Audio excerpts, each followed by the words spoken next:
Eh, Como les decía José, yo soy Santiago Giró, del área de Economía. Vamos a estar arrancando con una charla sobre el contexto macroeconómico, tratando de hacer foco en las variables que más afectan a la ganadería. Estamos en una etapa que podríamos llamar de transición, si se quiere.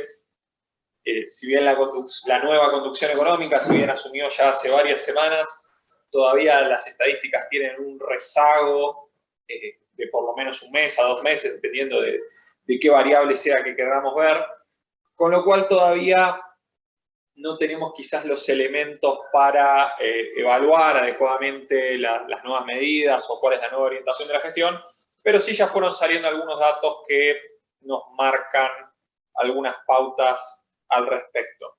Vamos a ver que quizás no hay tanto en cuanto a decisiones de fondo, pero sí se ve un cambio en cuanto a, un momento, voy a poner puntero, se ve un cambio en cuanto a que si se quiere, se sentaron sobre la caja, podríamos decir, tanto la caja en pesos como la caja en dólares. Ahora vamos a ver a qué nos estamos refiriendo, pero básicamente dijeron, bueno, nos sentamos a defender lo que tenemos, y la duda hoy es, bueno, si eso se trata de la previa a la adopción de ciertas medidas de fondo o se trata simplemente de una medida defensiva como para ir aguantando y después ver qué pasa.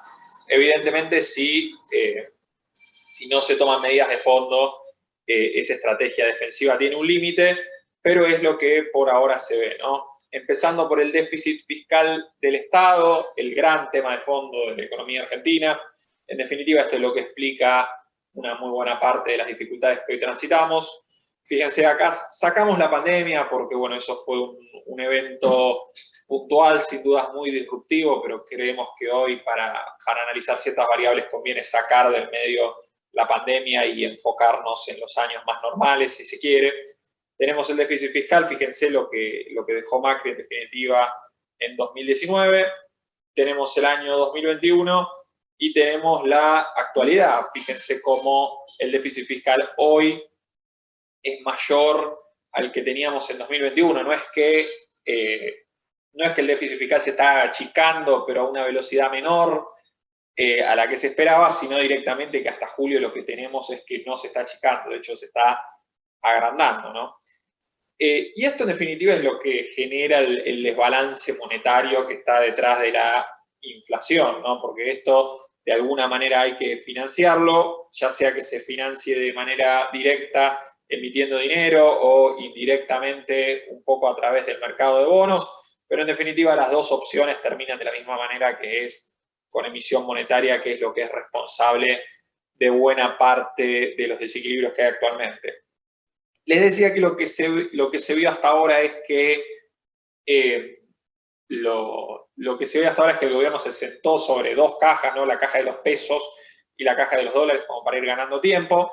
Fíjense que esto es el acumulado a cada mes, y fíjense cómo en julio se venía con una cierta tendencia y en julio eso parece haberse amesetado, ¿no? El ritmo al que crecía el déficit fiscal parece haberse frenado, ¿no? Todavía es prematuro decir que el gobierno, si bien se anunciaron algunas medidas, pero todavía es prematuro decir que el gobierno está reduciendo el déficit fiscal. Más bien lo que se vio en julio es que se dejaron de hacer ciertos pagos a proveedores, puntualmente en energía. Ahí también hubo una cierta contabilidad creativa, porque el Fondo Monetario pone un límite a la deuda que puedes acumular con proveedores, pero para puentear esa restricción sin entrar en los detalles, ellos entraron en una cierta contabilidad creativa, pero en definitiva hasta julio lo que tenemos es una cierta moderación fiscal, más que nada porque nos hicieron pagos a proveedores, más que nada en lo que es energía. Ahora eso indefinidamente no puede continuar, ¿no? Eso te sirve para mostrar una cierta moderación a corto plazo, quizás incluso para cumplir esta meta con el fondo en junio. Fíjense que ahí se llegó en buena parte gracias a esta metodología de postergar pagos. Ahora, hacia adelante, como les decía al principio, lo que tenemos que ver es si hay medidas de fondo o esto es simplemente para ganar tiempo, y evidentemente si esto es solo para ganar tiempo sin medidas de fondo, en algún momento va a encontrarse con un límite, ¿no? En este marco de, si se quiere, déficit fiscal creciente, abundante liquidez y demás, tenemos una economía que opera también con una brecha cambiaria que es muy elevada. Si bien bajamos desde los niveles récord de 160% de brecha y hoy estamos alrededor de 111, fíjense que de todas formas 111 estamos viendo contado con liquidación contraoficial. Si tomamos otras cotizaciones paralelas, quizás el número puede ser distinto, pero la tendencia de la brecha es igual para todas, ¿no?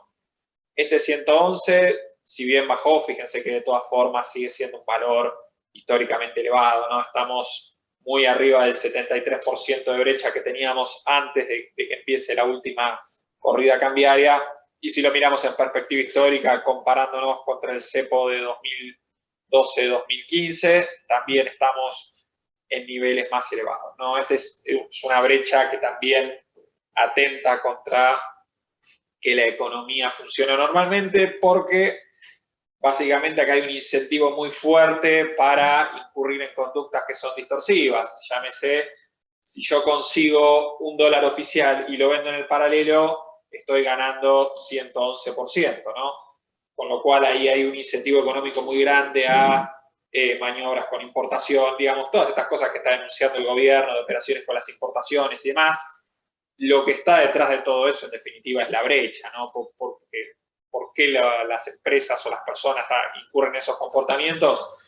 Básicamente porque hay una recompensa económica muy grande por incurrir esos comportamientos. Y en definitiva, el problema no es el comportamiento en sí el problema es la brecha que hace que las personas o las empresas tengan esos comportamientos, ¿no? Bien, y en este contexto de elevada brecha cambiaria y elevado déficit fiscal financiado con emisión monetaria, nos sorprende el crecimiento de la inflación los últimos años, ¿no? 2020, asistido por la pandemia, tuvimos una inflación de 2,6% mensual en promedio para el año.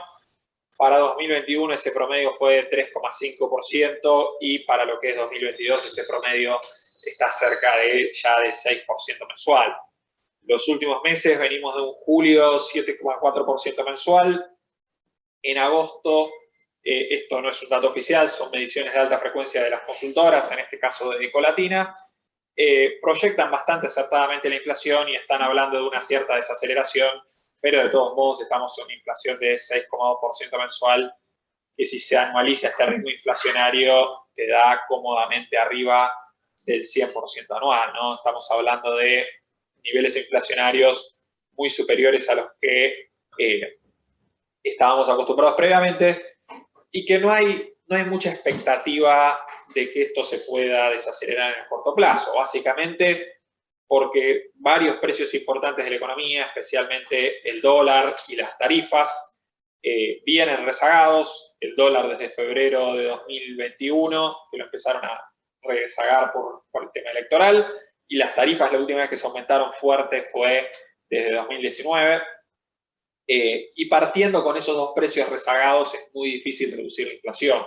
En general, los planes de estabilización exitosos, los planes para reducir la inflación que funcionan, tienen como común denominador que parten con el dólar y las tarifas ordenados. Acá ninguno de los dos está ordenado, con lo cual es muy difícil que esto baje en el corto plazo. Si vamos a las proyecciones del REM, se espera que para la última parte del año la inflación ronde el 5% mensual, lo cual sería un poco menos que lo que hay ahora, pero de todos modos estamos hablando de niveles muy superiores a los que teníamos en años anteriores, y parece que hoy el piso de la inflación está rondando en ese 4 o 5% mensual, con suerte, ¿no? Bien, y hablamos de medidas de fondo, y el gran tema de fondo es reducir el déficit fiscal. Ahora, obviamente, decir que hay que reducir el déficit es evidentemente más fácil que hacerlo, y en ese sentido tenemos que el gobierno, la parte de los ingresos, que probablemente es la que en un mundo ideal ellos preferirían subir los impuestos antes que bajar el gasto. El problema es que esa opción la tienen bloqueada en el Congreso. Ahí aparecen ciertas maniobras, como por ejemplo este anticipo de ganancias, que digamos, no es una realidad, sino que es una especulación que está en los diarios y demás, pero yo creo que tiene que ver con que están buscando la vuelta de cómo subir impuestos en definitiva sin pasar por el Congreso. Eso, si bien sería un anticipo y no una suba de un impuesto, en definitiva de todas formas te impone un costo financiero es aproximadamente equivalente a subir los impuestos. Por supuesto, están viendo si eso es factible legalmente o no. También tenemos iniciativas como subir ingresos brutos a nivel provincial. En fin, se ve que están tratando de ir por ese lado, pero de todas formas el camino está bastante cerrado, lo cual nos lleva a que si hay que reducir el déficit, hay que reducir el gasto, y ahí aparecen dilemas que para el gobierno son bastante complicados. Esto está como porcentaje del PBI, cómo varió el gasto desde 2019 a 2022. Fíjense que las jubilaciones se redujeron básicamente por acción de la inflación. La asignación universal social, la asignación universal por hijo, perdón, y los planes sociales se incrementaron. Esto de la mano de los planes que son más discrecionales, ¿no? La asignación universal por hijo en realidad se mantuvo relativamente estable. Lo que subió son los planes del estilo Argentina Trabaja y demás. Los salarios, si bien la cantidad de empleados públicos aumentó, similar a jubilaciones, lo que se les paga se vio un poco licuado por la inflación. Y sobre todo lo que más aumentó son los subsidios a las tarifas, ¿no? Como no se aumentaron las tarifas en estos años, el costo fue prácticamente duplicar como porcentaje del PBI lo que se destina a subsidiar las tarifas.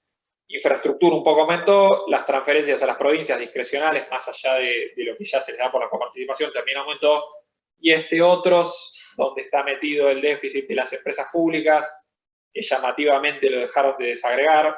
Antes, en las cuentas del Estado decían el déficit de las empresas públicas fue de tanto, eso hace varios meses que lo dejaron de informar separado, así que probablemente otros está traccionado por el déficit operativo, ¿no?, de las empresas públicas. En definitiva, si el gobierno quiere reducir el déficit, ahí aparecen las tensiones como que es necesario aumentar las tarifas, que ellos además hicieron la campaña contra los tarifazos y demás, o sea que políticamente hay una posición incómoda. Y si no, fíjense que el gasto público siempre tiene un beneficiario, ¿no? Si ellos quieren reducir los planes, evidentemente a quienes cobran esos planes no les va a gustar. Transferencias a las provincias, ahí hay que ver con los gobernadores. Lo que es el otro, que decíamos que es el déficit de las empresas públicas, evidentemente a los gremios y a quienes trabajan en esas empresas públicas también van a resistirse a esos recortes, ¿no? También lo que es infraestructura. En definitiva, hay un problema ahí de voluntad política y de capital político para reducir el gasto, y hay que ver si el gobierno está en condiciones de llevarlo adelante. Por ahora se ve una cierta moderación fiscal basada en patear pagos. Lo que hay que ver en los próximos meses es si realmente se está encarando un proceso de recortar el gasto y reducir el déficit, o el gobierno no está en condiciones de hacerlo, ¿no? En la medida que no se achique el déficit, no se achique la emisión y demás, uno no puede ser optimista respecto a la estabilización, sobre todo de lo que es la inflación. Y la otra caja sobre la que parece haberse sentado el gobierno es la caja de los dólares, decíamos, ¿no? Los dólares y puntualmente de las reservas del Banco Central. Fíjense, esto es la intervención del Banco Central en el mercado de cambios. Si está positivo es que el Banco Central está comprando dólares, si está negativo es que el Banco Central está vendiendo dólares. Tenemos los valores para 2021, tenemos los valores para 2022 y tenemos el promedio 2011-2015, que es como referencia de cuál es la estacionalidad del mercado de cambios en años de cepo cambiario, ¿no?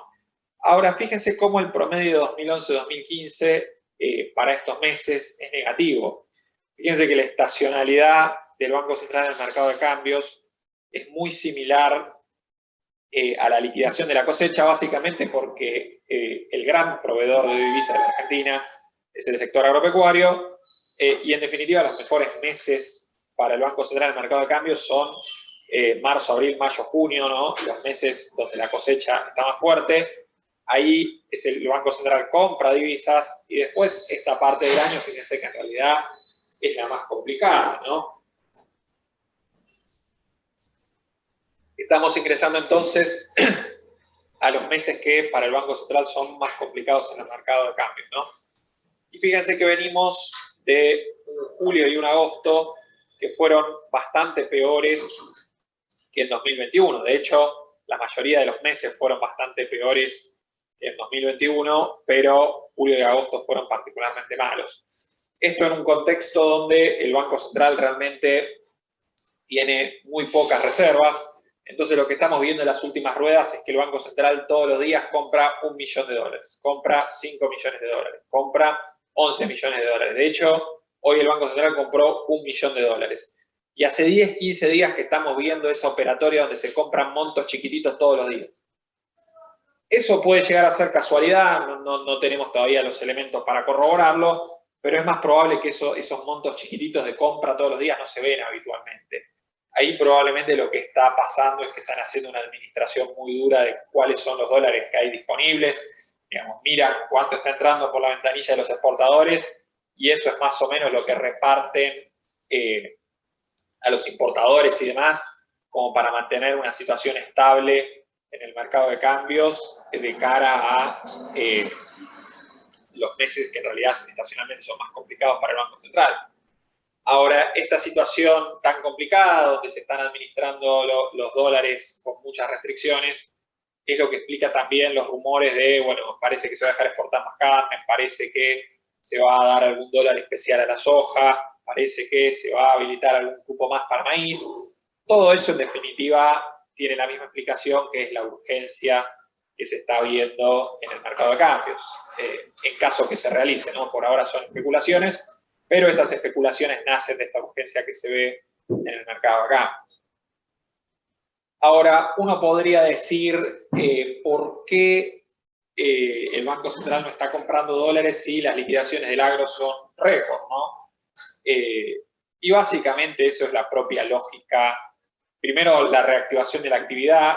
Cuanto más se recupera la actividad, más importaciones necesito. La economía argentina es muy dependiente de importaciones para crecer, sobre todo la industria. Entonces, cuanto más se recupere la actividad, más necesito yo de importaciones. Y aparte es la propia lógica de la brecha cambiaria, donde importar a este tipo de cambio regulado o artificialmente bajo es un negocio muy atractivo, entonces todo el mundo quiere hacerlo. En definitiva, fíjense, desde los mínimos de la pandemia, si miramos desde entonces, prácticamente todos los pagos en dólares aumentaron. Aumentaron las importaciones sin combustibles, saquemos del medio los combustibles por la guerra en Ucrania y demás. Aún si sacamos eso del medio, las importaciones sin combustibles están aumentando, aunque a partir de junio y julio se empieza a ver un torniquete más fuerte por este lado, que en rigor ya lo venían empezando tratando de implementar hace varios meses. Las importaciones de combustibles, fíjense cómo se cuadruplicaron prácticamente a partir de la suba de los precios internacionales. Y también el turismo, uno dice, bueno, un viaje individualmente no es tanto, ahora cuando sumamos a todo el país, fíjense que se llegan a gastar cifras bastante relevantes en turismo, y eso desde los mínimos de la pandemia también se fue aumentando, sobre todo a medida que el gobierno va frenando el dólar. También esta urgencia en el mercado cambiario y en lo que es la inflación llevó al gobierno a tomar medidas que uno en principio creía que no iban a tomar o que eran adversos a tomar, como básicamente la suba de las tasas de interés bastante importante que se dio en el último tiempo. Tenemos la tasa de interés real, que sería la tasa contra la inflación, y la tasa en dólares, que sería la tasa en pesos, en este caso Badlar, o sea, la tasa de un plazo fijo en pesos, contra la variación mensual del dólar, ¿no? Como para ver ambas variables. Y si bien sigue siendo negativa contra la inflación y también sigue siendo negativa contra la evolución del dólar, fíjense que hubo una corrección importante en lo que es agosto y se está hablando de que estas tasas van a continuar subiendo. Por otra parte, tengan en cuenta que esto es negativo con una evolución del dólar que en agosto fue 5,3% mensual.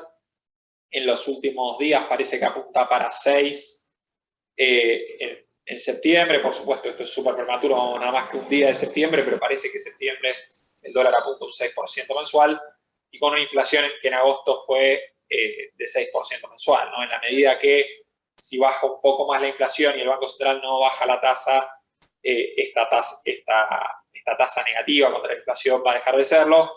Y también hay que tener en cuenta que esto es la tasa de un plazo fijo, ¿no? Las tasas del financiamiento y demás están más caras que esto y con el ajuste de las últimas semanas están mucho más alineadas a lo que es la inflación y a lo que es la evolución del dólar, mucho más si el Banco Central piensa seguir aumentando las tasas de interés. Bien, y finalmente, en el plano más de la actividad del consumo interno, y ya vamos a las conclusiones que estoy viendo que estamos a tiempo cumplido, la evolución de los salarios, ¿no? Clave para lo que es el dinamismo del mercado interno. Tenemos que en el año está cayendo, si miramos el acumulado a junio contra la inflación, los salarios perdieron 1,4%. Ahora, quizás ahí lo interesante es que fíjense la diferente dinámica según si uno trabaja, si uno es de la minoría que todavía está trabajando en blanco, con sindicato y con todas las regulaciones y demás. Esa minoría mantuvo estable su salario contra la inflación en el año. Ahora, si nos vamos al salario informal, el trabajo en negro, digamos, el trabajo más precario, ese trabajo perdió 6,1% de poder adquisitivo en el año, y si miramos desde inicios de la crisis a fines de 2017, el recorte acumulado que tienen es de 35% en sus ingresos. Estamos hablando de, por supuesto, recortes muy fuertes a lo que es este segmento, que probablemente es lo que hace que el gobierno trate de hacer prácticamente cualquier cosa para evitar una devaluación, porque este segmento ya está perdiendo fuertemente poder adquisitivo, y si encima a eso se le agrega una devaluación del tipo de cambio, evidentemente el gobierno tendría una situación social muy complicada entre manos, ¿no? Bien, y ya para repasar las conclusiones, y los dejo con el análisis ya del negocio más del clima y después del negocio ganadero. Tenemos una inflación alta que además no es probable que baje rápidamente. Estamos en un régimen donde ya el piso de la inflación es más alto. Esto lo pueden notar en el acortamiento de los contratos, sobre todo. Ya las paritarias no son cada 6 meses, la mayoría ya son cada 3. Eso es una señal de aceleración inflacionaria cuando los contratos y el horizonte de las cosas se acortan. Tenemos el gobierno que se sentó sobre dos cajas, la de las reservas y la de los pagos en el gasto público. Producto de las urgencias cambiarias es que se empiezan a ver estos cambios en las exportaciones, además de las regulaciones sobre los pagos y sobre el ingreso de importaciones. Hay que ver si le alcanza eso al gobierno, ¿no? para evitar una devaluación, que es la gran pregunta que tenemos hacia adelante. El problema de fondo sigue siendo el déficit fiscal, como hace ya varios meses o incluso varios años. El tema ahí sí está la voluntad política para arreglarlo. Y la gran incertidumbre que les mencionaba recién, qué pasa con el tipo de cambio teniendo en cuenta las pocas reservas y la alta brecha cambiaria. Ahí, para que tengan una idea de qué magnitud estamos hablando, si llega a escapar el dólar, si se quiere, para recuperar, dijimos que desde febrero de 2021 empezaron a frenar el dólar y a perder, por lo tanto, competitividad del tipo de cambio. Para recuperar esa pérdida de competitividad que tuvieron desde febrero de 2021, implica una devaluación de 33% del tipo de cambio oficial. Eso, si lo quieren tener como referencia de un salto discreto, pero relativamente conservador, si se quiere, para volver a febrero de 2021 y deshacer esa apreciación electoral del dólar, la devaluación de la que estamos hablando es más o menos de 33% en el dólar oficial. Por supuesto, nuestra visión es que el gobierno busca evitar incluso una devaluación de este tipo. La incógnita ahí es si lo logra. Y como vimos recién, un poder adquisitivo del salario muy deteriorado, que finalmente es lo que hace que el gobierno tenga miedo a este salto del tipo de cambio, ¿no? ¿Cuál es la situación social si se les escapa el dólar? Bien. Y con eso estaría la parte macroeconómica. Entiendo que las preguntas son al final todas juntas, así que voy a dejar de compartir